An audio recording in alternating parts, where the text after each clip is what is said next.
Olá, o título da nossa meditação é O Lugar da Vida para Ser Mais Vida. Surge novamente de um fragmento de uma carta de Van Gogh a seu irmão Theo, publicado pela LIPM na página 113. Cito: Mas, se queremos crescer, é preciso nos entranharmos na terra. Digo-lhe, portanto, plante-se na terra adidrente, você germinará. Não se resseque numa calçada. Há plantas que crescem nas cidades, você me dirá. Pois seja, mas você é trigo e seu lugar é num campo de trigo. Fim da citação. A vida é um dom, uma pura gratuidade. Mas quando a dádiva da vida acontece, segue-se necessariamente a tarefa do cuidado, do zelo, do cultivo de seu desenvolvimento. Sem isto, a vida definha. Passamos a viver a vida bem aquém dela. Não precisa ninguém dizer ou apontar. Quem perde sua liberdade, mesmo que exteriormente esteja livre, ou mesmo que caminhe sob holofotes, sabe existencialmente, dolorosamente, que sua vida é uma existência travada, enredada, demoníaca, dissimulada. Vive a não liberdade, determinando-se existencialmente fora ou distante de seu elemento próprio. É próprio da vida que, quando apareça, nasça, ela manifesta-se num lugar. Este lugar materno engendrador da vida se dá em diversos lugares e em distintas fases da vida. É da natureza da vida querer ser mais vida, vida mais plena. É próprio da natureza enquanto physis, para o grego, o constante vir a ser do que está sendo e do que virá. É próprio da vida psique ser movimento, isto é, uma atividade, uma ação que desde si mesma se move a si mesma. E por isso os latinos traduziram por ânima, ou seja, um princípio de vida que possibilita a animação de um corpo, doando-lhe ou manifestando-lhe a vida. Psique, ânima, vida. Então, não como um fantasma, um ente, mas uma atividade do espírito que desde si mesma e para si mesma dá-se, acontece, faz, constitui-se. A vida, pois, quando acontece, aparece. Ela já se dá num sendo, num mundo, num lugar.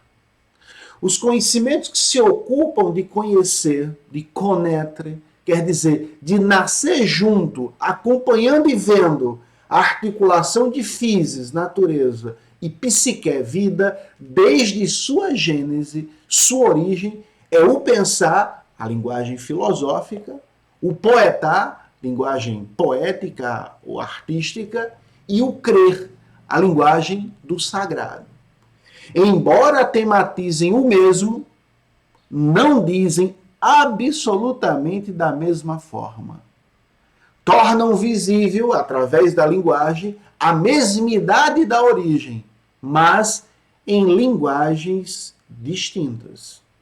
Em suma, apesar disso, o pensar, o poetar e o crer não são iguais. Não ver isto é sofrer de ametropia intelectual e espiritual. A vida, pois, gratuitamente, como todo dom, todo presente, surge, brota como dádiva. Ao surgir, ou para poder aparecer e mostrar-se, precisa antes de um lugar. A vida do nascituro biológica precisa do lugar do ventre materno para se desenvolver. A vida da criança precisa de lugares de infância para que o ser criança faça a experiência da vida infantil. A vida da paternidade e maternidade, na relação com a filiação da vida gerada, precisam dar continuamente as condições amorosas, educativas e econômicas para o crescer de uma vida infantil e adolescente madura. A juventude, com a jovialidade da vida palpitante, desafiadora, na incerteza do próprio futuro e do êxito de uma vida adulta feliz, se abre com um horizonte de esperança ou de desespero. Se a juventude for posta no lugar propício e apropriado, a jovialidade será conservada e a vida adulta bem encaminhada no enfrentamento maduro e feliz das tragédias da vida.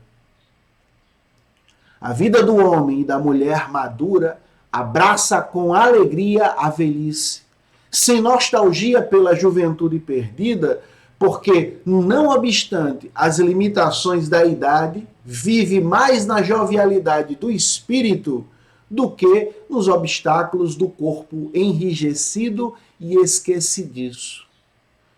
No desenvolvimento necessário da vida, para que a vida seja mais vida, é imprescindível o lugar de seu acontecimento. A vida, para ser verdadeira vida, precisa estar e permanecer no lugar fenomênico de sua aparição. Cada um de nós precisamos encontrar nosso lugar no mundo. Um lugar que é nosso porque nele nossa vida é potencializada e realizamos com intensidade e alegria tudo o que estamos destinados a ser e viver. Este lugar não é apenas um lugar geográfico e espacial, no qual estamos circunscritos, determinando nossas relações com os outros. É um lugar vital existencial e, por isso, ontológico, por se tratar da totalidade da vida. Vida que sempre se dá, sempre já acontece, num lugar oportuno ou inoportuno, apropriado ou inapropriado. De algum modo, a vida acontece em sua plenitude ou bem aquém dela. Por esta razão, a vida deveria ser desenvolvida, deveria crescer sem atrofia. O lugar, como horizonte ou abertura, na qual a vida aparece e se desenvolve, quer dizer, o lugar no qual a vida é vivida, deve ser um lugar geográfico e espacial, mas de tessitura vital existencial. Na textura desse lugar é tecida uma vida autêntica. É nela e a partir dela, desse lugar, que a vida ganha consistência, textura, sentido. É só neste lugar, neste meu lugar vital existencial, que pode e deve ser concretizado em qualquer lugar geográfico e espacial que posso vir a ser o que sou chamado, convocado a ser. Portanto, eu devo sempre estar no meu lugar vital existencial, independente do lugar geográfico e espacial que esteja ou que as circunstâncias da vida me coloquem.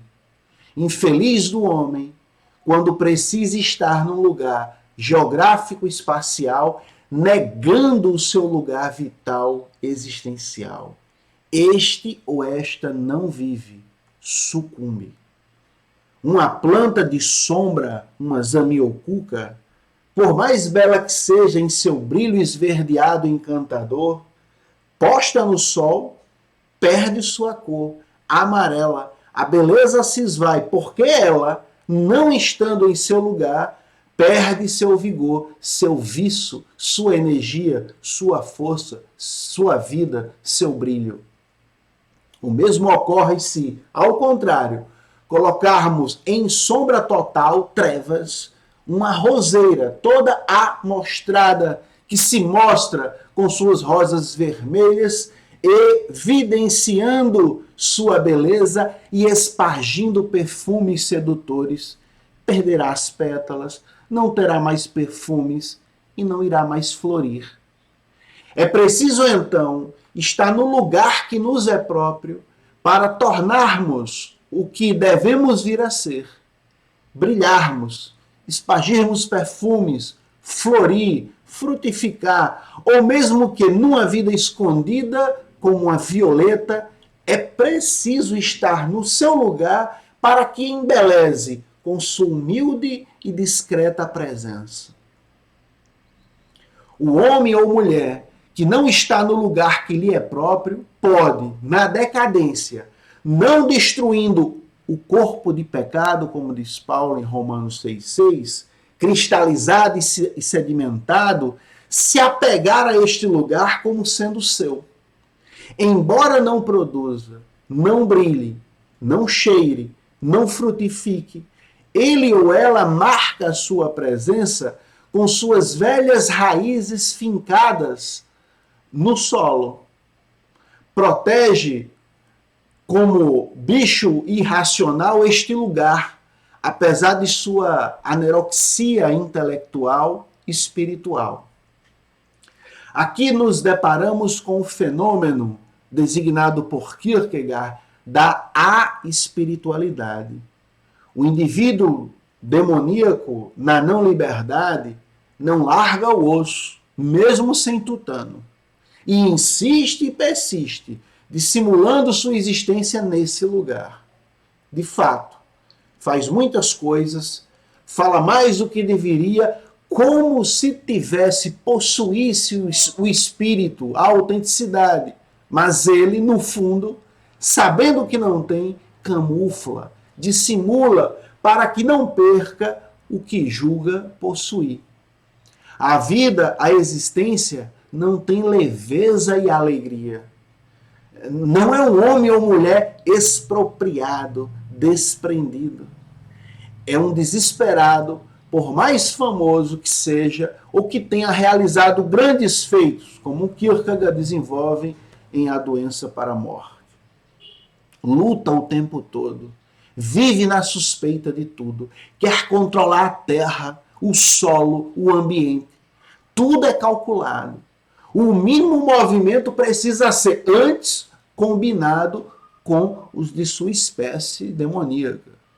Uma tal vida, um tal modo de existir, então, sobrevive fazendo conchavos, porque é só este lugar que tem, é tudo que possui e disso teme perder. Não sabe que justamente isto que pensa ter é precisamente o que existencialmente não possui e obstrui a possibilidade de ter olhos para ver o que precisa ser visto, seu verdadeiro lugar.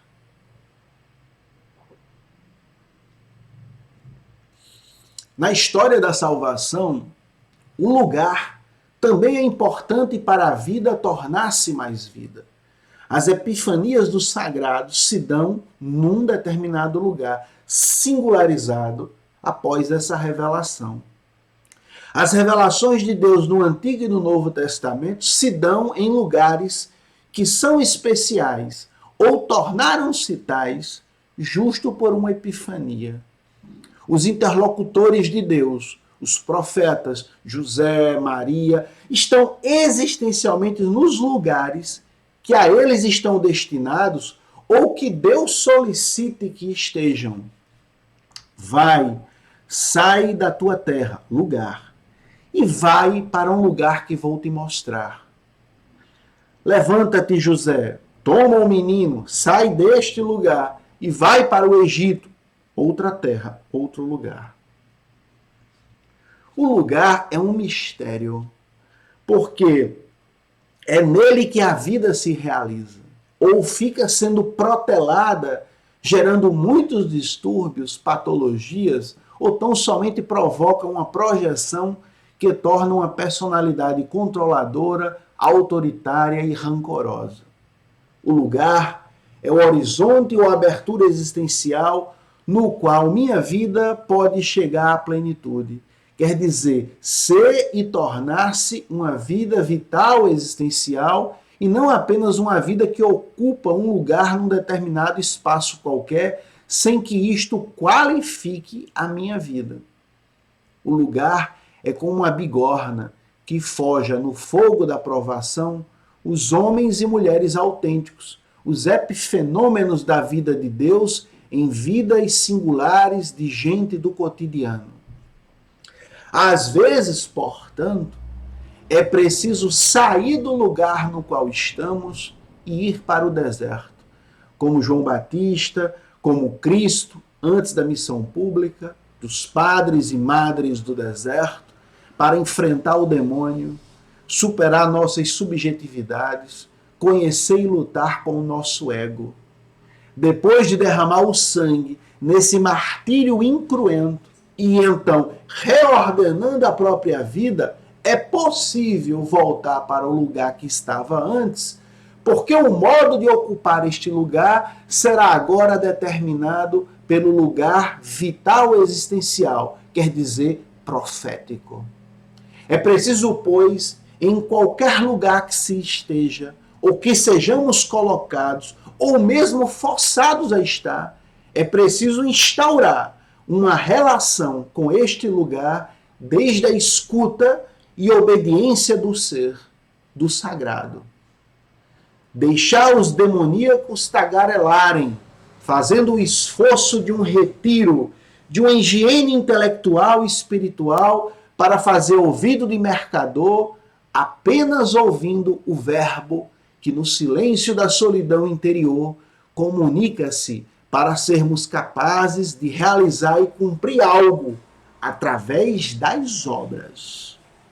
Assim, então, verdadeiramente produzir, trazer à linguagem o que nos é doado, colhendo e recolhendo para doar o que retiramos deste lugar, às vezes inóspito, mas que fomos capazes de produzir por fazer deste lugar uma possibilidade de vida vital existencial, ou seja, uma vida espiritual. Isso é só possível revirando a terra, arando-a, rasgando e ferindo o solo, revolucionando o lugar para arejá-lo, trazendo oxigênio, um sopro vital novo, renovado, expulsando o gás carbônico velho que envenena o lugar, a terra.